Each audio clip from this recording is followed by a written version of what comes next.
Iš pelenų į gyvenimą.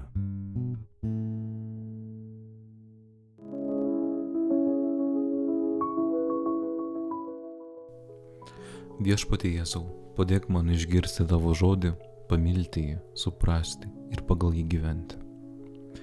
Iš Šventosios Evangelijos pagal Matą. Anuomet Jėzus kreipėsi į minią ir į savo mokinius. Į Mozės krasę atsisėdo rašto aiškintojai ir fariziejai, todėl visą, ką jie liepia, darykite ir laikykitės, tačiau nesielkite, kaip jie elgiasi, nes jie kalba, bet nedaro.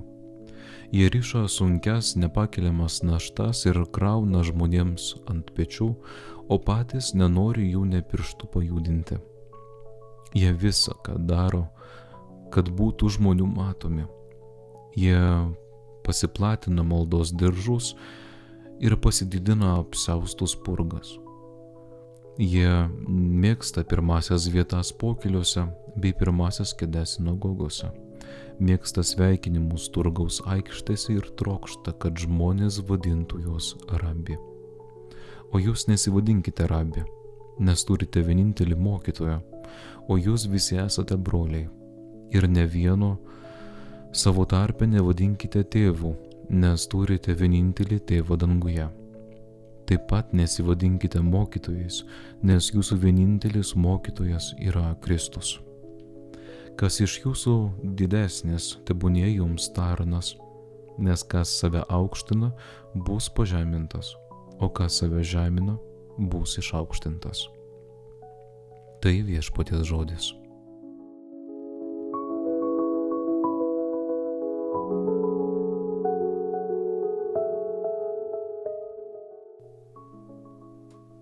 Jėzus neatmetė žydų religingumo, neatmetė jo kaip po tokio. Jis gerbė jų tikėjimo tradiciją, tačiau sakė griežtus žodžius kai kuriems ypač vadovams. Kodėl? Nes siekė pažadinti jų sąžinę, supurtyti jų mintis, jų gyvenimą ir paskatinti suderinti Dievo žodį su tuo, kaip jie iš tiesų gyvena. Vis dėlto šie vadovai nuolat atmetė Jėzų kaip Dievo pateptąjį. Jo žodžiai vietoj to, kad atvertų jų širdis, tapo akmeniu, kuris užčiaupė jų lūpas.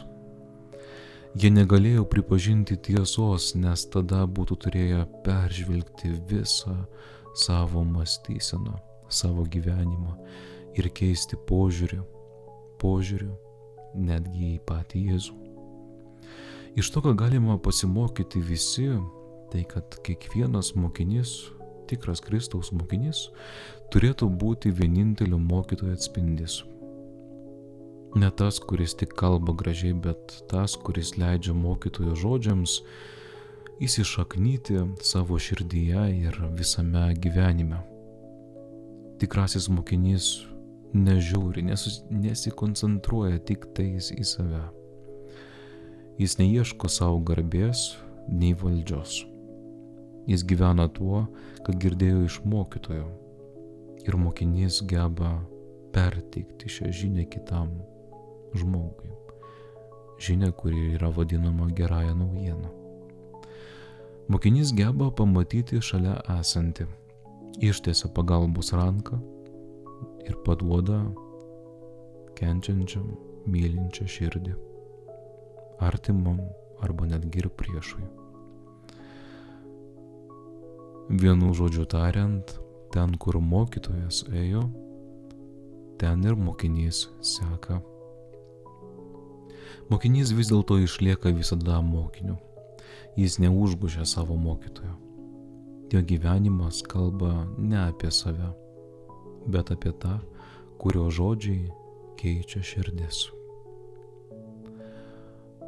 Užduokime savo šiandien klausimą, maldoje, tyloje apsvarstant.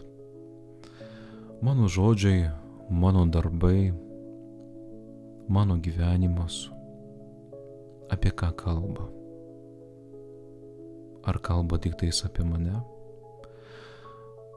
Ar liudija apie tą,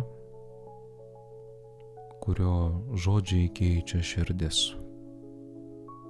Galbūt tai yra Jėzaus žodžiai, kurie keičia žmonių širdis, o mano gyvenimas juos liudija.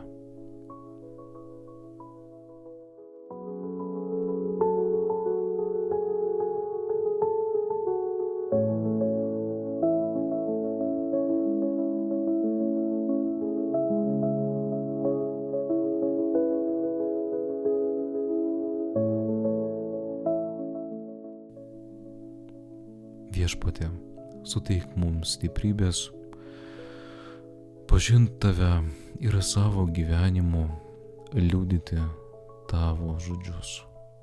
Amen.